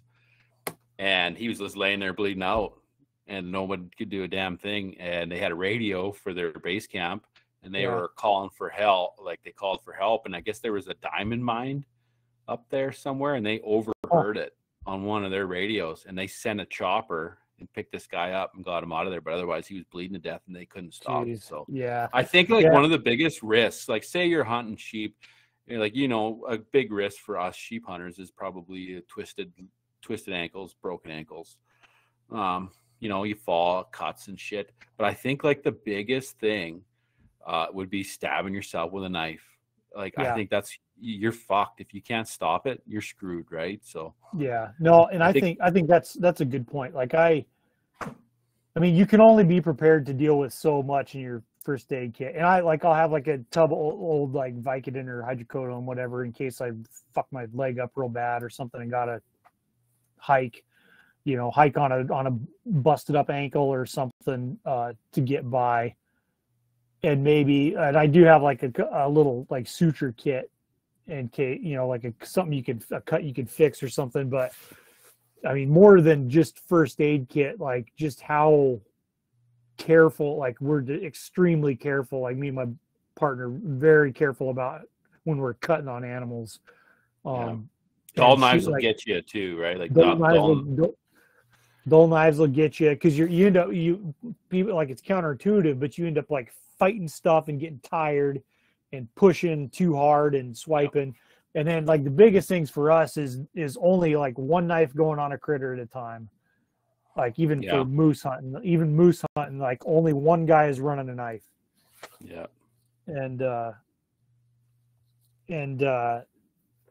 I mean, I think that's as much as anything. And just like taking a second when you're working on the stuff to like, even if it's freaking pouring rain, because we've done that, like we're having it rain so hard it's running off your sleeves and like pooling up in the hide as you're trying to skin. Like you just got to take the time and slow down and pay attention to what you're doing, because it is easy, like little fixed blades or Havalons or whatever, like to just royally jack yourself up. Like the worst two, like I did it the same year, two different sheep hunts. I about knocked the tip of my finger off with a knife cutting salami. So I don't bring any more uncut salami sheep hunting, but like those were super glue jobs. But literally like and it's always something stupid. So like anytime something hot, like something comes up or a knife comes out, you just have to slow down. I think that mentality is as important or more important than just like whatever medical kit. I mean, because you can only bring so much. And that's where anything that's going to be really deadly, you're not going to be able to fix it. That's what I was fucking saying too. I was like, look, I'm not fixing most stuff. Like if I cannot fix you with pills and tape, I could probably make a makeshift splint or something, or like stop bleeding. Like that is, and it's probably my own fault that I don't know more. But like, let's be real. Like, even if I did know, like I hunted one of my friends, he's a ER doctor and a real doctor, not like your doctor. Your doctor's fake doctor. But Yeah. no, I'm just kidding. But he said to me, he's like, one of the big things, Wace, he's like, guys having a stroke. He's like, you should carry like some baby aspirin and know what the signs of a stroke are. He's like, that's a big one. Because if you're hunting with a guy who starts having a stroke or something, you could kind of stop that. But I don't know. That's where I'm at with first aid kits too. Like, I'm going to add like a tourniquet, but I think that's about it. I don't know. I'm not carrying sutures. Like, I don't know how to stitch either. Like, I don't. Yeah, no, and that's that. Yeah, that's the thing. But like, like you're not going to be able to fix a sucking chest wound. So like the big, between cutting on animals and just basic gun safety. Guns. Yeah. And gun safety is easy doing that. Like, I don't know, me and my hunting partner, we just have like, it's unspoken most of the time because we know what's going on, but like still being extra vigilant about like we never have a round in the chamber until it's time to shoot, or like you're doing the final like peek over the rock and like it's like, all right, I'm putting a round in the chamber now, and and then like we're just pretty stringent with each other, like just to avoid just negligence. It's just negligence when bad stuff that happens. It's totally avoidable. There's like so many. You talk to any guide who's guided for any amount of time, they all have horror stories about guns getting discharged at their freaking backs and like all sorts of shit. It's wild. Some people just have no, like, I wouldn't say etiquette, but gun safety, like just no clue, man. It's unreal to see. Yeah.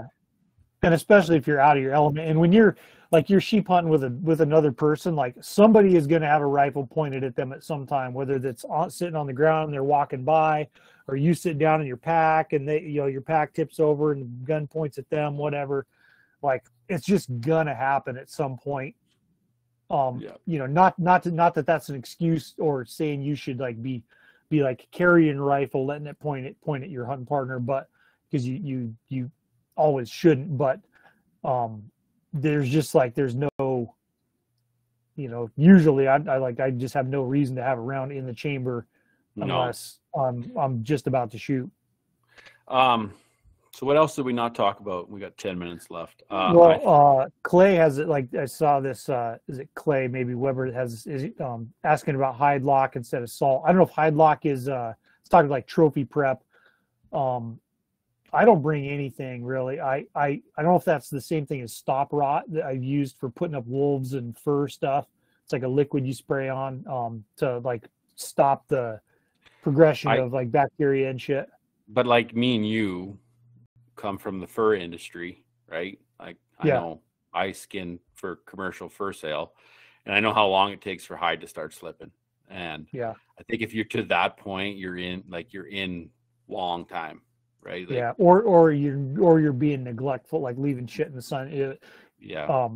Like if I don't have a reason to bring any of it. Usually there's something I can do to do that. And I don't, maybe if I was going to be like in camp for 2 weeks or something, but you definitely don't want to salt anything until like all the prep work and fleshing is done. Otherwise you can do more damage than good. Like if you can dry, so here's the thing with hides that people don't. So he says here, Sheldon says, how long till hide slips? That's like totally dependent on how you handle the hide. It can go one or two ways.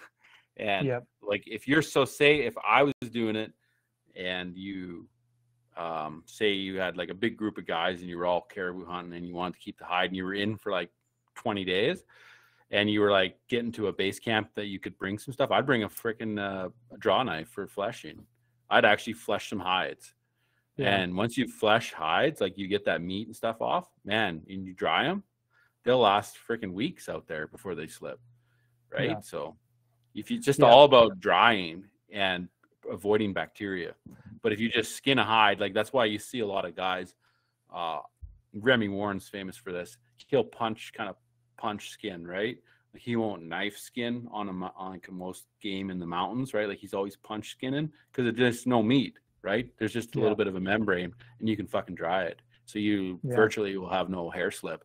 So like, I know when I was hunting with Tyler in BC, he was always talking about packing salt, and it's just something I've never done because I handle how I handle hides, I think. But if you're going in for long periods, sure, I think maybe you would want to look at salt. Plus, but you also want to be equipped to like turn ears and lips and get all that stuff dealt with before it does start drying. But depends. Yeah, well, like even borax, something like that, it's a little bit of salt. Like if you didn't want to turn lips or ears and you could just get the bulk of the hide, I don't know. Depends on your trip. If you're going in with the two of you and your goal is one sheep and you're coming out, like you go in for 5 days, shoot a sheep, and you're coming out the next 2 days, I would not worry about it at all, personally. No. Shit, 3 days, and 4 days. even a lot of the spots I've sheep hunted, if you got access to like really cold streams, what I've done is I'll take and sink, because usually you got blood on them, and I'll take and sink that hide like completely in the water, cover it in rock so it's completely submerged, and leave it there. You don't want to do like the get it soaking wet, take it out, put it back, take it. You don't want to like do that. You don't want to let it get warm after it's been cold like that. But I have left sheep capes in like ice cold streams for days before, and then when it's time to go, pack them up and squish as much water as you can get out of them. But you know when you do introduce moisture like that you don't want it to get warm after that. Yeah. So say you're hunting early season, it was plus 30 and you had a bunch of meat and stuff on your hide, you're going to slip pretty quick. Especially if flies and stuff start getting on it, you're going to start slipping. Yeah. So there's a lot of variables. I don't think there's any real answer to how long, but yeah. So each to their own, I guess. We got 6 minutes. I want to ask about food. That's a kind of an annoying one, but what do you pack in mountain houses or what? Yeah, mostly like mountain houses or those peaks. I hate paying for them, but some of the meals are pretty good, and a lot of them don't use that much water. When water's an issue, it's nice being able to use like 3/4 of a cup of water as opposed to 2 cups of water. But usually like my days will go like I'll take 2 to 3 packs of oatmeal for a breakfast. Sometimes I'll mix in some of like the biscuits and gravy, like bigger mountain house, like freeze-dried breakfast. I'll do a series of like, have like a couple of like bobo bars or some shit like kind of granola bar stuff during the day. I'll usually pack some like salami and cheese and tortillas and stuff for like a hardtack. Yeah, I was going to ask what you bring for I do like I like having like like some sort of substantial actual food during the day, even if it's just a little bit for like a week, last me for 4 or 5 days a week, whatever, before I'd got to just do the granola bar route, and, a little bag of trail mix and some different like fat kid food, some bag of some gummy bears or candy, and what about eat mores? You got those there? No, you don't. Eat mores? We don't have those. No, we don't have any of the cheesies or whatever they are too. Oh, like cheesies, eat mores. Yeah. Ketchup chips. You guys don't have. No. Do you guys have Smarties? Yeah, we got Smarties. I read a list one time of stuff. I couldn't believe you guys didn't have ketchup chips. Ketchup chips are like unique to Canada, which is that's what I've heard. I haven't had any, but I did have some of the cheesies. Those are good. Yeah, I was gonna send Snyder some ketchup chips, but and then I'll just I'll do just freeze dried stuff every evening. Pretty straightforward.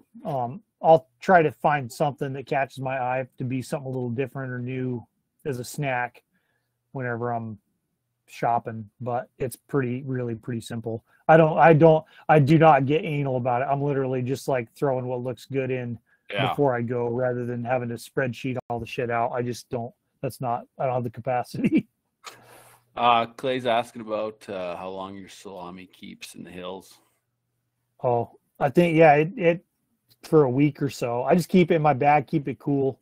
It seems to do fine. So I got freaking it's jerky, but like in pepperoni stick style. So I call them jerky sticks.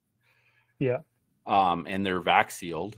And I mean, I think I could keep those things in my bag for a year. I don't know. Yeah. Like, you're gonna eat them. You're gonna eat them before they go bad for sure. Like it's good hardtack. So that's what I bring. So yeah, you got to have some real food to mix in a little bit. Yeah, for sure. Well, what do you think? We got 2 minutes. We might as well wrap it up, or what? Yeah, I guess so. Yeah, trying to think if there's anything major. I mean, I don't know. I'd tell people, like, I don't know, some people just inherently get hung up on gear. I mean, I started with just like shitty leather boots and like army pants and that Cabela's frame pack and a cheap spot and scope. And, you know, I only use rubber rain gear. That's the other thing now. Like, you know what do you know what I think would be cool? And I thought about this the other day. It would be so cool to take like $500 and go do a sheep hunt. Be like, your budget's $500 or $600 and you got to make it work. Like borrow a gun and buy like a fucking shitty pack and be like, show that you could do it. Like you don't need to have all that fancy shit. It does make life easier to have nice stuff like custom made gaiters, but you don't fucking need that shit at all. No. Right? Nope. You gotta more than anything, you just gotta want it. You gotta want to be there and doing it and not quit. All right. Well, we're getting kicked off. Blake's giving us the 45-second. All right. So, well, it's been good. Yeah, it's been good. We'll reschedule for sure. Yeah. We'll do another one. It's always fun. Absolutely, man. So cool. Well, thanks, Tyler, for coming on, and we'll be in touch. We probably won't talk till after sheep season now. Or we'll talk, but we probably won't do another podcast. So good luck, man. Yeah. Yeah. We'll see you up there. I'm going for bighorns on the 25th. So sounds good, man. Hopefully I'll be back with the sheep by then. So okay. See ya. All right, man. See ya.